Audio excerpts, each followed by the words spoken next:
لیکن بڑے عہدیدار نے کہا موٹا دادا، اس لیے بہرحال میں اس کی بات کو باقی رکھنے کی کوشش کروں گا، زیادہ ٹائم نہیں لوں گا، اسی ٹائم اپنے ٹائم میں بات کو ختم کروں گا۔ اللہ اکبر۔ اب آئیں 1857 میں آئیے پھر ہم نے کیا قربانیاں دی۔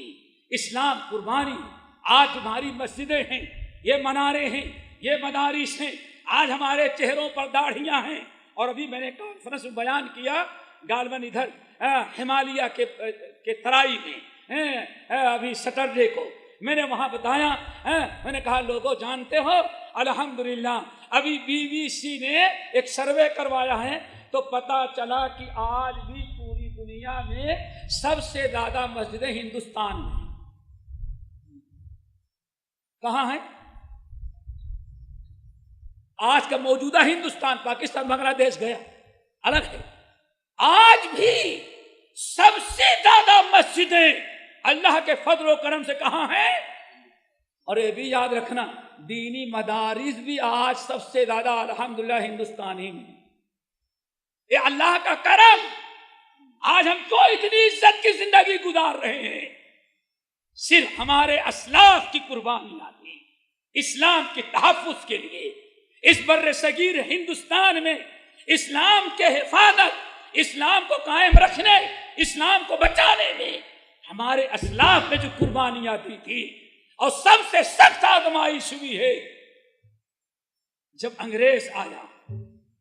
انگریز جب مشرق سے کلکتہ پر حملہ کیا اور کافی قبضہ کیا 1804 میں، 1804 عیسوی کے اندر مولانا شریعت اللہ بنگالی رحمت اللہ علیہ تھے، یہ مکے سے پڑھ کر کے آئے تھے، نوجوانی میں بچپنے میں بنگال سے بھاگ کر کے مکہ چلے گئے تھے، وہاں مکے میں علم حاصل کیا، جب پلٹ کر کے آئے تو معلوم پڑا آسام، بنگال، بہار کے بہت سارے علاقے تک انگریز جو ہے قبضہ کیے ہوئی ہے، ظلم کر رہا ہے، زمینیں قبضہ کر لیا ہے، لوگوں کو غلام بنایا ہے، طرح طرح کے ٹیکس لگا رہا ہے۔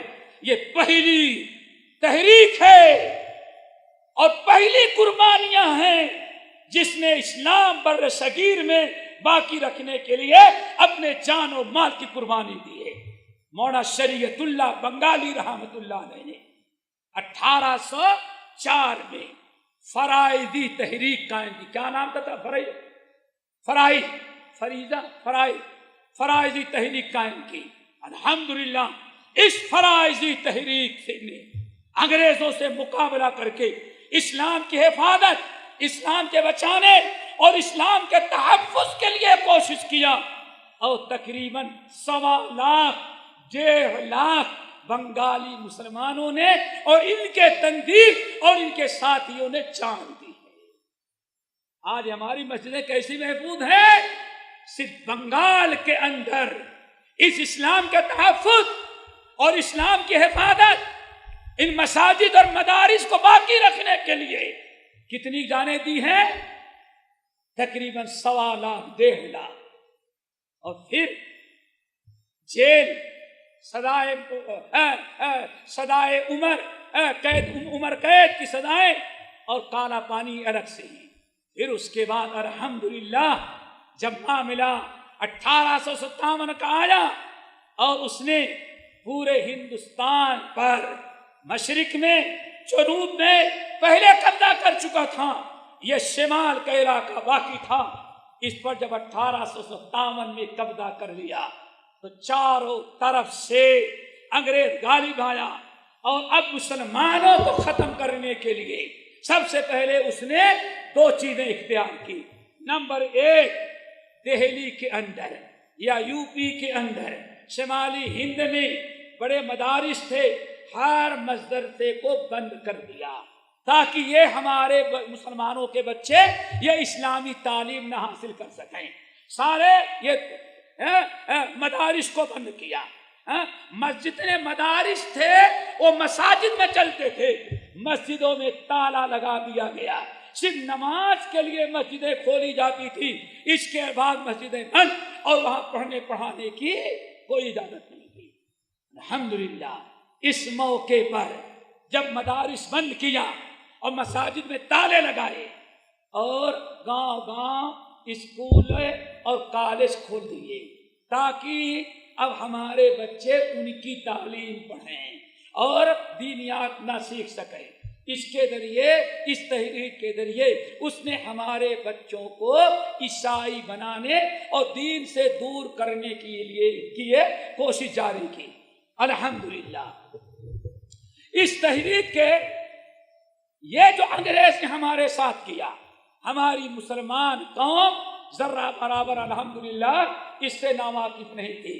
گاؤں گاؤں درختوں کے نیچے اپنے گھروں میں پرائیویٹ مدرسے، چھوٹے چھوٹے مکتب مدرسے، طرح طرح سے دین کی حفاظت کرنے کے لیے یہ مدارس قائم کی گئی اور درختوں کے نیچے چھپرے ڈال کر کے مٹی کے مکان بنا بنا کر کے اس طرح سے مدرسے قائم کیے۔ یہ بہت بڑی قربانی تھی، لیکن بچوں کو پڑھانے والوں کی تنخواہ کہاں سے آئی؟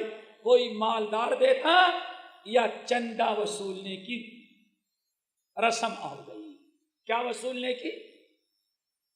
رسید تو ہوتی نہیں تھی، اب پورے ملک میں علاقے میں دوڑ دوڑ کر کے چندہ وصولا جائے۔ یہ چندے والا اپنی جیب کے لیے نہیں، انگریز نے مجبور کیا تھا، کیوں ہم اس نے سارے مدارس بند کیے، مسجدوں میں تالا لگایا، نماز کے علاوہ مسجدیں کھولی نہیں جا سکتی تھی۔ اب بچوں کے پڑھانے، بچے ہمارے پڑھیں گے، دین سیکھیں گے تو دین پر قائم رہیں گے۔ اس چیز کے پیش نظر دوستو یہ مدارس اور مدرسے کا چندہ وصولنے کا سلسلہ شروع کیا ہمارے بزرگوں نے۔ انگریز نے جب دیکھا مدارس قائم کر دیے ہیں، اب ہماری کاوش تھی، ہم نے جو چاہا تھا وہ کامیاب نہیں ہو رہا ہے، تو اس نے دو راستے اور اختیار کیے، وہ بھی سننے کے راستے۔ کتنے راستے؟ دو۔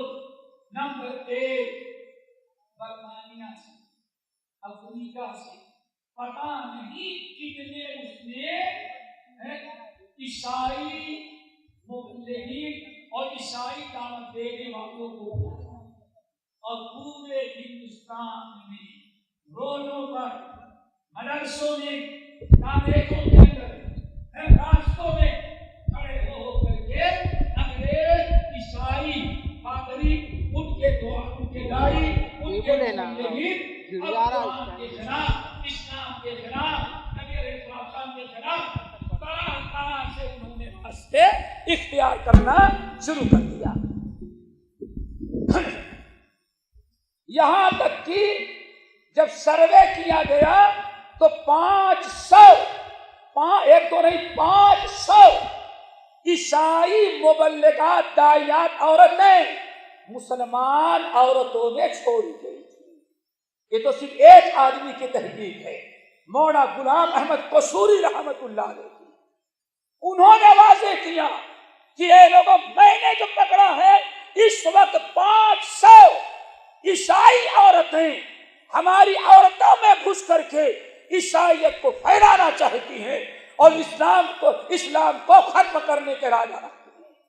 اللہ اکبر۔ ایک تو یہ کیا دائی اور دائیا۔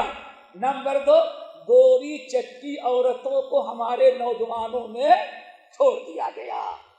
ان کے ہاں تو فیشن ہے، کوئی عیب ہی نہیں اس نوجوان کے پیچھے، اس کے پیچھے پڑ کر کے ان سے شادیاں کریں، ان کے دام میں پھنس جائیں۔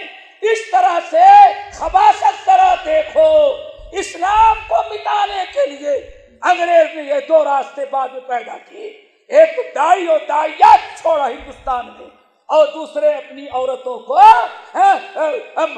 ہندوستان میں لا کر کے مسلم محلے میں، مسلم علاقوں میں چاروں طرف چھوڑ دیا تاکہ وہ مسلمان نوجوانوں کو ان کے اخلاق، ان کے کردار، ان کے عادات، اسلامی ثقافت کو ختم کریں۔ الحمدللہ کچھ دن تک انگریز نے یہ کیا، لیکن آل انڈیا اہل حدیث کانفرنس پنجاب میں ہو رہی تھی، وہاں مولانا غلام قصوری غلام محمد قصوری رحمت اللہ علیہ، انہوں نے باقاعدہ لوگ کانفرنس میں یہ پہلا موقع ہے جہاں منظم انداز سے انگریزوں کے سر سے اسلام کو بچانے کی کوشش کی گئی. اعلان کیا لوگوں ہم کانفرنس کر رہے ہیں لیکن انگریز اس طرح سے دنیا میں شر فساد پھیلانے کی کوشش کر رہا ہے. اتنے دائی اتنے مبلغین ہیں. اس موقع پر جب اعلان کیا گیا الحمدللہ ثم الحمدللہ آپ کو مبارکبادی ہے. آپ کے آبا آپ کے اجداد آپ کے بڑے آپ کے اکابر جہاں یہ انگریز نے یہ دونوں چیزیں اختیار کی کیا مبلغین داعیات اور اپنی گوری چٹی عورتوں کے ذریعے مسلمانوں کو دین سے پھیرنا چاہا. اہل حدیث علماء میدان میں آ گئے. اپنی تقاریر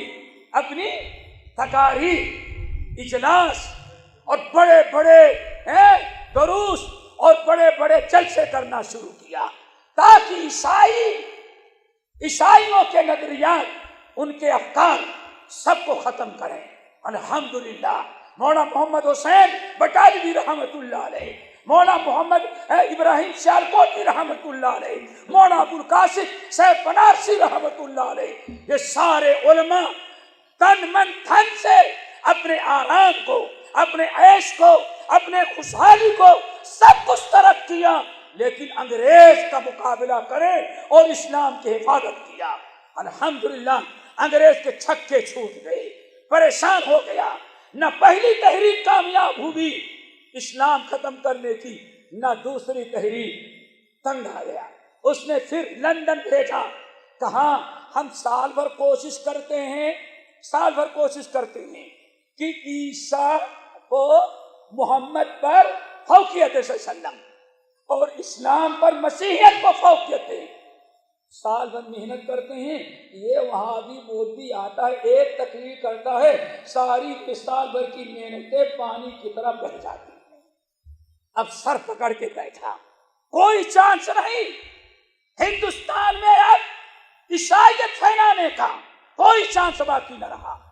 تو آخر میں ایک تیسری بڑی خطرناک سازش انگریز نے بر صغیر ہند و پاک کے اندر عیسائیت پھیلانے اسلام کو ختم کرنے کے لیے تیسری چال چلی. وہ چال کچھ کامیاب ہو گئی. وہ چال کیا تھی؟ اب مسلمان جو بکاؤ کیا کہتے ہیں, انشاءاللہ 5 منٹ باقی ہیں. یہ مسلمان جو تھے اللہ اکبر بکاؤ, اب اس نے کچھ مسلمانوں کو خریدا اور سوچا مسلمانوں کو آپس میں بھیڑا دو, آپس میں لڑا دو. اللہ اکبر. انگریز تو ہم کو مٹانا چاہا تو کیا کوشش کی, ہم آپس میں کیا کریں, زور سے بولو, لڑا دو تاکہ ان کی ساری قوت مسلمانوں کے آپس میں رہے, ہم راج کریں. اور آج ہم کیا کہتے ہیں, لڑائی کر کے جماعت کا کام آگے بڑھانا چاہتے ہیں. نہیں سمجھے, آج ہم اختلاف سے کام آگے بڑھانا چاہتے ہیں اور نہیں سمجھتے الفرقۃ عذاب. کان کھول کر کے سنو, الجماعت رحمہ والفرقۃ عذاب. تم نے کوئی گناہ کیا ہے, اتفاق اور اتحاد یہ اللہ کی رحمت ہے, والفرقۃ عذاب, اور آپس میں لڑنا یہ اللہ کا. او یلبسکم شیعا, ہو سکتا ہے اللہ آسمان سے پتھر نہ برسائے, زمین میں زلزلہ نہ آئے اور تم گناہ کرو تو تم کو آپسی میں لڑا دے. یہ لڑائی زوال کی تھی, روتی کمزوری کی. وَلَا تَنَازَعُوا فَتَفْشَلُوا وَتَذْهَبَ رِيحُكُمْ.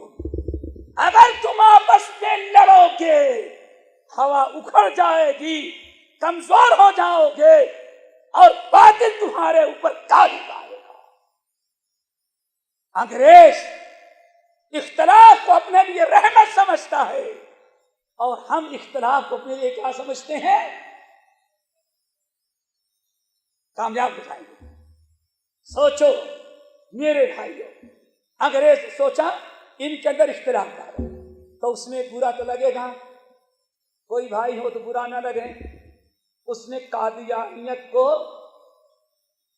پیدا کیا، ٹھیک ہے نا، نیچریت کو پیدا کیا اور بریلویت کو پیدا کیا۔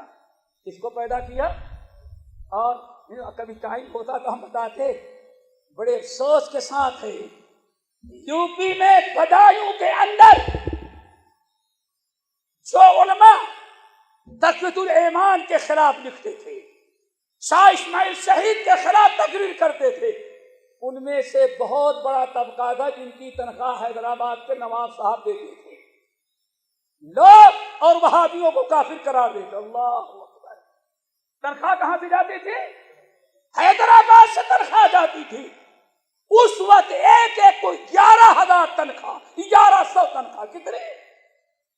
جبکہ 50 روپے بھی نہیں، 10-5 روپے تنخواہ ہوتی تھی۔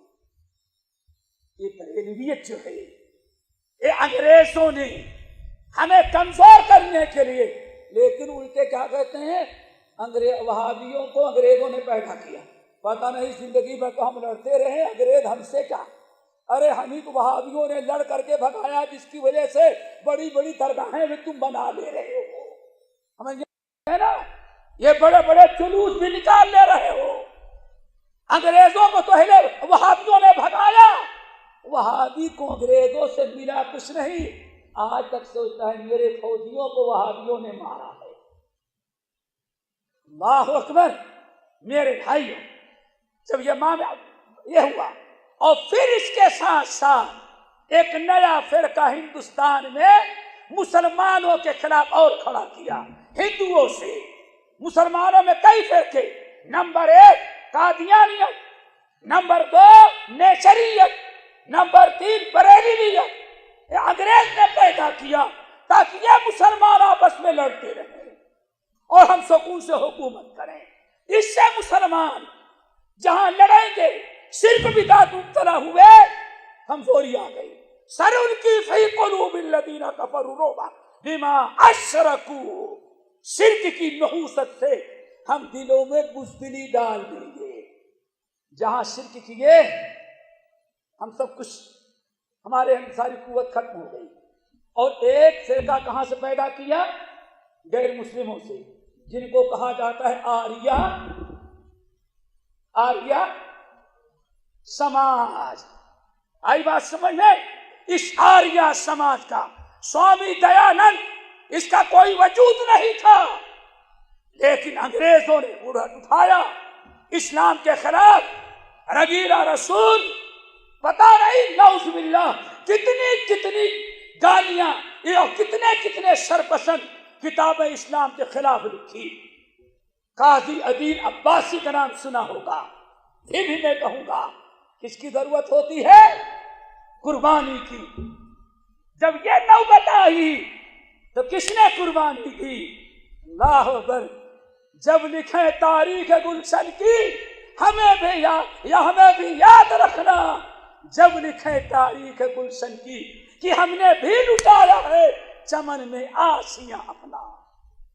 آج اہل حدیثوں کو بھلا دیا جاتا ہے، کہیں نہرو، کہیں فلاں عالم، اور اہل حدیثوں کو اڑا دیا جاتا ہے، ان کا نام بھی نہیں لیا جاتا۔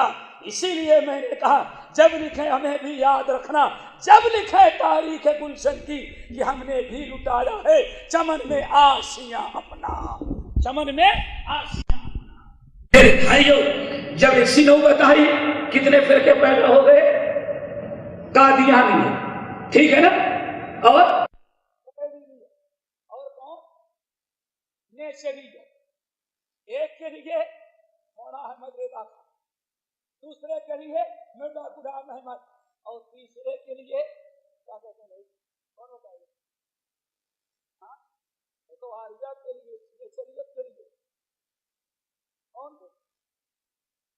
ہاں ماشاء اللہ، اللہ کے سر سید احمد خان بانی علی گڑھ یونیورسٹی،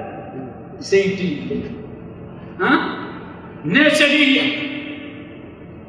کم سے کم ہم تاکید کرتے ہیں، یہ ہمارے جتنے نوجوان ہیں، ساری تفسیریں پڑھتے ہو تفسیر سنائی ضرور پڑھو دوستو. کون سی تفسیر؟ تفسیر سنائی. کیوں تفسیر سنائی پڑھو؟ اللہ اکبر.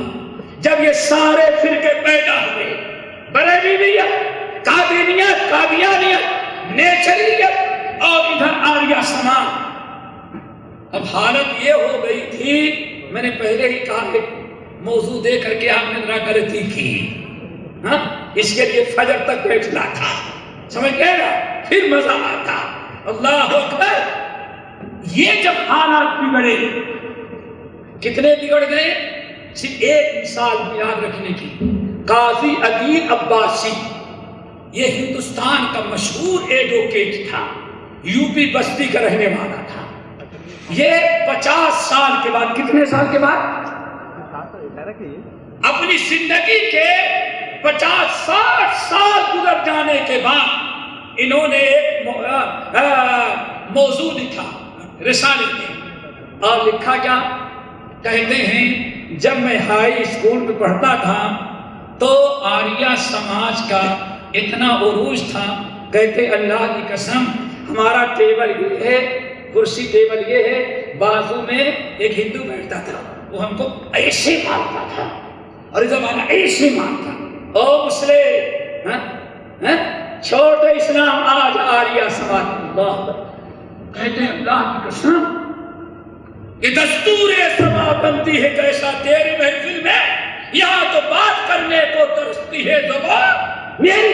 کہتے ہیں میں مسلمان آبا اجداد کے ساتھ، لیکن انگریز نے اتنا بڑا فتنہ آریہ سماج کا پیدا کر دیا تھا کہ ہندو کی اتنی بڑی ضرورت ہمیں دھکے دیتا ہے، کل سے کلمہ چھوڑ دینا، اس میں آریہ بن جاؤ. کیا ہے تمہارے اسلام میں؟ تمہارا محمد تو ایسے تھا. نعوذ باللہ من ذالک. اسی اصل میں کہتے ہیں رگیلا رسول نامی کتاب لکھی کس نے؟ آریہ سے. اللہ اکبر. کہتے ہیں زندگی تنگ ہو گئی. غور سے سننا، زندگی تنگ ہو گئی تھی ہماری، ہم پریشانی کی عالم میں تھے، ہم بڑی مشکلات میں تھے. ہاں کیا ہوگا؟ کب سلسلہ آئے، کم سے کم ایمان میں زمین میں تو جائے، ایمان کی حالت میں. کہتے ہیں زندگی تنگ. اچانک ایک دن اسکول میں آریہ سماج کے ہاتھ میں ایک کتاب ملی، شیخ الاسلام مولانا ثناء اللہ امرتسری کی. اس کو پڑھا، بھگا وہاں سے، کتاب خریدا، اس کو پڑھا کیا، اللہ کا شکر ادا کیا. اللہ اس کفر کے دور میں کفر مٹانے والا ایک موسیٰ تو نے بھیج دیا. کس کو بھیج دیا؟ مولانا ثناء اللہ امرتسری کو. اور آگے کہتے ہیں، بڑا طویل ان کا موضوع ہے، آگے کہتے ہیں اے لوگوں سن لو. کیا کہتے ہیں؟ اے ہندوستانی مسلمان، تقسیم کے پہلے کی بات ہے، اے بر صغیر کے مسلمانوں سن لو. ہماری نسل کی نسل اور قیامت تک ہندوستان کا جو مسلمان ہوگا سب کس کی برکت سے اسلام پر قائم ہے؟ مولانا ثناء اللہ امرتسری. جہاں اس طرح سے کفر پھیلایا، رب العالمین نے وہاں کھڑا کر دیا. آریہ کے متعلق سن لیا آپ نے. جہاں تک مسئلہ قادیانیت کا ہے، یہی آپ کے بازو میں سکندر ادھر ہے، ادھر پیچھے سکندرآباد کے اندر ایک انسان مرزائی بن گیا. 4 بھائی تھے، ایک مرزائی بن گیا، اور اس نے اتنے منفرد تقسیم کیے کہ حیدرآباد سکندرآباد کے سرکاری آفسوں میں اب چرچا ہے تو صرف مرزا غلام احمد کا. جس کو دیکھیں وہی پریشان. حیدرآباد سکندرآباد کی اس وقت کی جماعتیں بولو، لیکن رجسٹر نہیں تھے.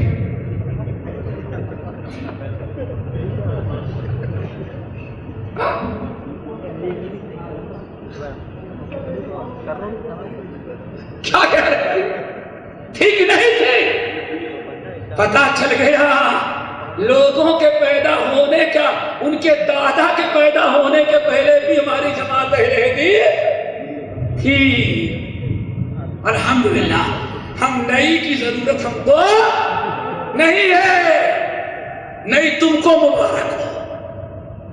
سوچو ذرا سا یہاں کیا کیا؟ کہتے پہلے تو کچھ کر نہیں رہے، جماعت کچھ کر نہیں رہی ہے، جماعت کچھ کرتی نہیں، جماعت سو رہی ہے، گلے پھاڑ کے تقریر کر رہے ہیں جماعت کے بیانر سے، جماعت سو رہی، سویا خود ہوگا، سویا ہوگا خود، اور جگنے والوں کو سونا پڑا ہے۔ ذرا سوچو آج نہیں 1923 کی بات ہے، 23 کب کی؟ جنوری 1923 یہاں کے جماعتی احباب تھے، مولانا ثناء اللہ امرتسری سے ملے۔ کیا ہوا؟ حضرت سکندر آباد اور حیدرآباد کا بڑا برا حشر ہے۔ کیوں؟ قادیانی بہت تیزی سے پھیل رہے ہیں اور ایک عبداللہ نامی قادیانی پیدا ہو گیا ہے۔ مولانا امرتسری نے ٹائم دیا اور جنوری کا مہینہ تھا اور 1923 میں حیدرآباد آئے اور 2 مہینہ یہاں انہوں نے تبلیغ کیا پورے حیدرآباد دکن سے، اور لوگوں کے کہنے کے مطابق قادیانیت کی جڑ اکھیڑ کر کے پھینک دیا۔ ہم نے قربانی دی ہے اگر ساریہ کو ختم کرنے کی، مرزائیت کو مٹانے کی ہم نے کوشش کی ہے۔ پھر اس کے بعد مولانا محمد حسین بٹالوی، مولانا محمد ابراہیم شہرکوٹی، یہ ہمارے سارے علماء میدان میں آئے اور پورے ہندوستان کا دورہ کر کے آپ کہیں گلبرگہ کریم میں یہاں جب قادیانیوں نے سر اٹھایا تو پورے ہندوستان میں اس وقت اسلام کی حفاظت کے لیے آیا تو مولانا داؤد راج دہلوی آیا، مولانا اسماعیل رائے درگی کھڑا ہوا، ہمارے علماء نے گلبرگہ کے اندر پہنچ کر کے قادیانیت کے نیچے مٹی پریت کی اور آج تک سر اٹھانے کی نوبت نہیں آئی۔ میرے بھائی کہنے کا مطلب یہ ہے کہ ہمیشہ اسلام کیا چاہتا ہے؟ قربانی۔ ہمارے اسلاف نے شروع سے لے کر کے، لیکن یہ انگریز کے آنے کے بعد سے اور جب تک انگریز بھگا نہیں یا اس کے بعد اس نے بگاڑا ہے یا تقسیم کے بعد جو ہمیں برباد کر کے جانا چاہتا تھا انگریز، اس وقت سے ہمارے اسلاف نے جو قربانیاں دی ہیں ان کے لیے ایک طویل وقت چاہیے۔ ہمارے علماء نے کیسے اسلام کو بچایا، کیسے اسلام کا تحفظ کیا، شرک و بدعات کا مقابلہ کیسے کیا۔ اللہ اکبر۔ کہاں کہتے ہیں سید سلیمان ندوی، نام یاد رکھیں گے نا، سید سلیمان ندوی کہتے ہیں عجیب ماحول ہے، انگریز نے جب ملک پر قبضہ کیا، کس نے کیا؟ انگریز نے جب ملک پر قبضہ کیا اور عیسائیت پھیلانے لگا اور طرح طرح کے فرقے پیدا کیے، یہ خبات یاد رکھنا، یہ سید سلیمان ندوی مولانا صبری تھانوی کا مرید کہہ رہا ہے۔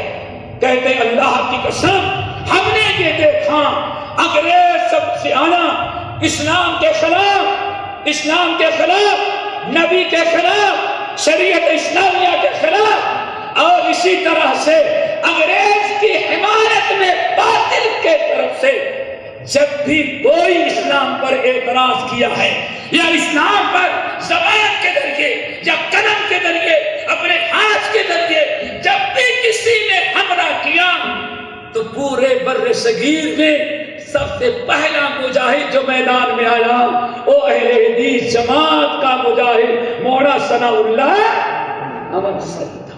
یہ کس کی گواہی ہے؟ مولانا سید سلیمان، اور مرید کس کے تھے؟